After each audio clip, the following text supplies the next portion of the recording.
Friends, Awasthi math special channel को like और subscribe कर लें, ज़्यादा से ज़्यादा शेयर करें। Friends, Awasthi math special channel में आप लोगों का स्वागत है।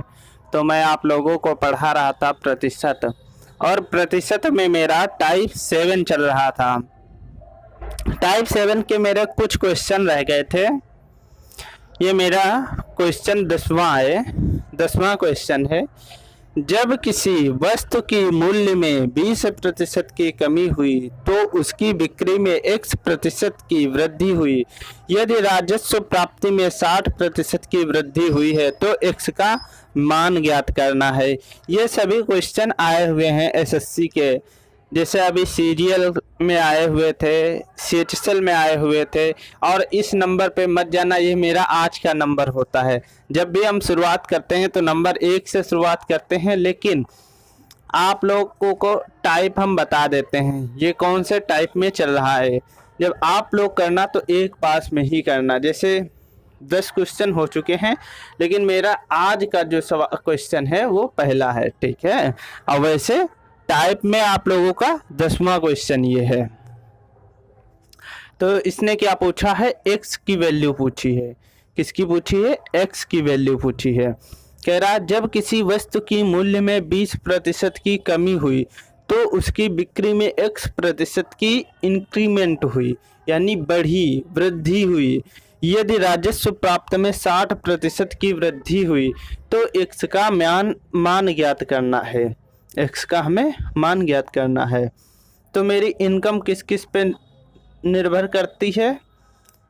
पहला प्राइस, मूल्य, और दूसरा नंबर या एक्सपेंडिचर, या तो नंबर पे। ये मेरा इनकम होता है और रेवेन्यू भी होता है। इनकम भी होता है और रेवेन्यू भी होता है। तो 20% की कमी हुई है, तो 20% की फ्रैक्शन वैल्यू आप लोग अब जान चुके होंगे, बताने की ज़रूरत ही नहीं। 1/5 कितना होता है? 1/5 होता है। बस हमें निकाल लेना है। पहले कोई चीज़ हमें 5 रुपए में मिलती थी। पहले हमें चीनी 5 रुपए किलो मिलती थी, तो अब कितने में? 4 रुपए में कमी हुई है। तो अब हमें कितने में मिलेगी? 4 रुपए में मिलेगी। गुणे में नंबर हमें दिया हुआ नहीं है, X% दिया हुआ, X% की वृद्धि हुई है, यानी नंबर हमें दिया नहीं है, इसको हम छोड़ देंगे ऐसे ही। फिर बोला है 60% की वृद्धि हुई है। कितने प्रतिशत की वृद्धि हुई है? 60% की वृद्धि हुई है। तो 60% की वैल्यू निकाल लेंगे हम। 60/100, 0 से 0, 2 3 6, 2 पंजे में 10, कितना आ गया? 3, और बटे में 5 आ जाएगा। कितना आएगा? बटे में 3/5 आ जाएगा। तो 60% की वृद्धि हुई है। तो पहले 5 रही होगी इनकम, फिर उसकी कितनी हो गई? दोनों को ऐड कर देंगे, कितना हो जाएगा? 8 हो जाएगा।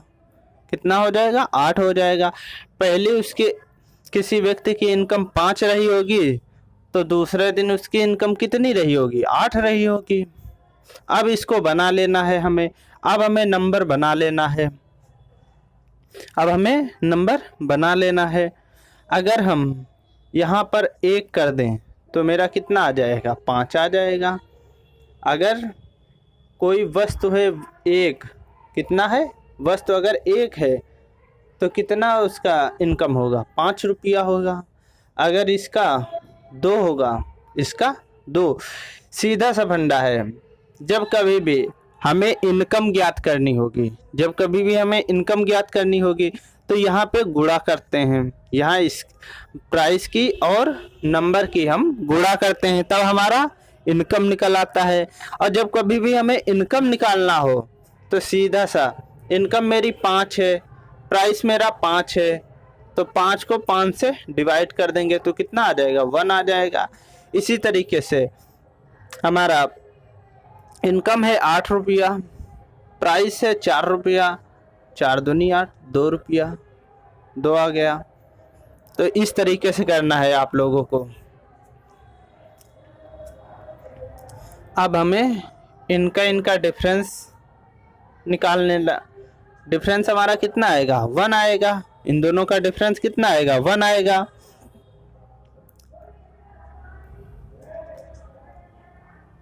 किसकी वैल्यू पूछ रहा है, किस पे पूछ रहा है, 1 पे पूछ रहा है। प्रतिशत वैल्यू गुणे में 100 बराबर में 100%। कितना आया, 100% मेरा आंसर आ गया। ये आप लोगों को क्वेश्चन समझ में आया है कि नहीं? समझ में आ रहा हो तो हम आगे बढ़ें, वरना दोबारा से जब कभी भी हमें इनकम निकालनी होगी, जब कभी भी हमें इनकम निकालनी होगी तो इसकी क्या कराते हैं, गुणा मल्टीप्लाई कराते हैं, तो मेरी इनकम आती है। क्या आएगी, इनकम आएगी। और जब कभी भी प्राइस की और इनकम को डिवाइड करेंगे तो मेरा क्या आ जाएगा, नंबर आ जाएगा, एक्सपेंडिचर आ जाएगा, खर्चा आ जाएगा। इसे खर्चा बोलते हैं, एक्सपेंडिचर बोलते हैं, खर्चा बोलते हैं, नंबर संख्या बोलते हैं। फिर हमें जिस पे पूछेगा उससे वैल्यू निकाल लेंगे। जिससे जैसे 1 से पूछ रहा था, 1 की वैल्यू पूछ रहा था तो निकाल लेंगे। 100 का 1 100 ही होता है, 100% होता है। दूसरा मेरा क्वेश्चन है, यदि ए बी से 28% अधिक है तथा सी ए और बी के योग से 25% कम है तो सी ए से कितना प्रतिशत अधिक है? 1 दशमलव स्थान तक सही है। पहले तो आप पूरा क्वेश्चन अच्छे से पढ़ लीजिएगा। एग्ज़ाम में आप लोग गलती कहाँ पे करते हैं, बस यहाँ पे करते हैं गलती। यहाँ तक पढ़ लिया, बस नज़र डाली और बस करने लगे। ये नहीं देखा क्वेश्चन हमसे पूछ क्या रहा है। जो क्वेश्चन पूछे वही करना है, एक्स्ट्रा कुछ भी नहीं करना है। एग्ज़ाम का यही रूल होता है। तो शुरू करते हैं।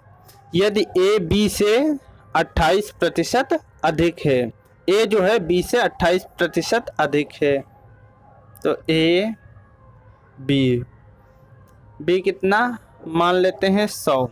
बी 100 मान लेंगे तो ए कितना हो जाएगा, 128। 28 ही है ना, अंतर इन दोनों का 28 है, क्योंकि यहाँ पे बोल दिया है प्रश्न ने ए बी से 28% अधिक है, तो मेरा 28% ज़्यादा है बी से। तथा सी ए और बी के योग से, सी ए और बी के योग से सी और ए कितना हो जाएगा, 228 हो जाएगा। कितना हो जाएगा, ए और बी का योग कितना हो जाएगा, 228 हो जाएगा। योग से 25% कम है, कितना है, 25% कम है, तो कितना हो जाएगा। जब कोई भी संख्या होती है वो अपने आप में क्या होती है, वो अपने आप में 100% होती है, तो 25% निकल जाएगा तो कितना बचेगा 75। कितना बचेगा, 75 बचेगा। कर लेंगे इसको सॉल्व तो कितना आ जाएगा, 171 आ जाएगा। कितना आ जाएगा, 171 आ जाएगा मेरा, 171 आ जाएगा। फिर क्या पूछ रहा है, सी ए से कितना प्रतिशत अधिक है, कितना प्रतिशत अधिक है। सी ए का अंतर पूछा है, सी और ए का डिफरेंस, इन दोनों का डिफरेंस कितना आएगा, यहाँ 3 आएगा, यहाँ 4 आएगा, 43 आएगा। इन दोनों का डिफरेंस कितना आएगा, 43 आएगा। इसका प्रतिशत वैल्यू निकाल लेते हैं। 43 किस पे निकलेगा, 43 वैल्यू किस पे निकलेगी मेरी, 128 पे। जिससे पूछेगा सी ए से कितना प्रतिशत अधिक है, जो सी है ए से कितना प्रतिशत अधिक है, तो ये निकाल लेना है। 4 तिहाई 12 और 4 दूनी 8, 4 दूनी 8 और 4 पंचे 20। ये आप लोगों का टिपिकल हो गया है। अब इसकी मल्टीप्लाई कराओगे तो कितना आ जाएगा, 1000 1075 आएगा, 1075 आएगा। फिर 32 से हमें क्या करना है, डिवाइड कर देना है। 32 से हमें डिवाइड कर देना है, मेरी प्रतिशत वैल्यू आ जाएगी। लेकिन हमें ऐसे नहीं करना है, ऊपर देख लेना है 43 लिखा हुआ है, ये कितने के समथिंग है।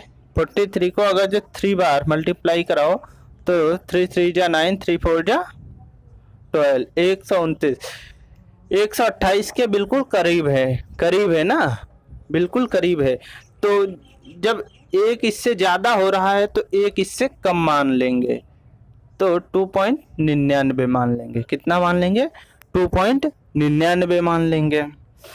अब 2.99 से तो आप डिवाइड कर नहीं सकते 100 को, तो 3 से डिवाइड भी कर सकते हैं। 3 से करेंगे तो कितना आएगा, 3 से जब डिवाइड करेंगे तो 33.33 आएगा, 33.33 आएगा। तो जब यहाँ पे 3 से किए हो तो इतना आया है। जब 2.99 से करोगे तो ये वैल्यू बढ़ेगी ना, ये वैल्यू बढ़ेगी।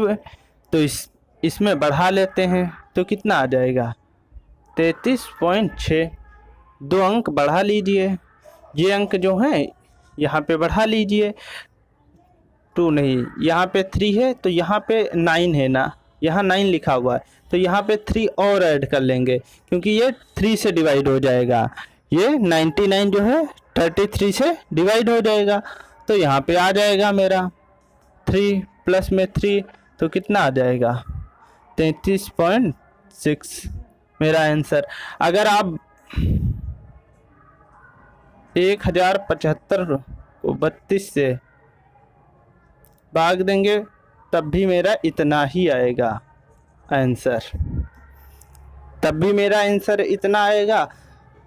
आप चाहे अप्रॉक्स वैल्यू निकाल के कर सकते हैं, ये मेरी अप्रॉक्स वैल्यू होती है, यानी कि बिल्कुल पास में जो संख्या होती है।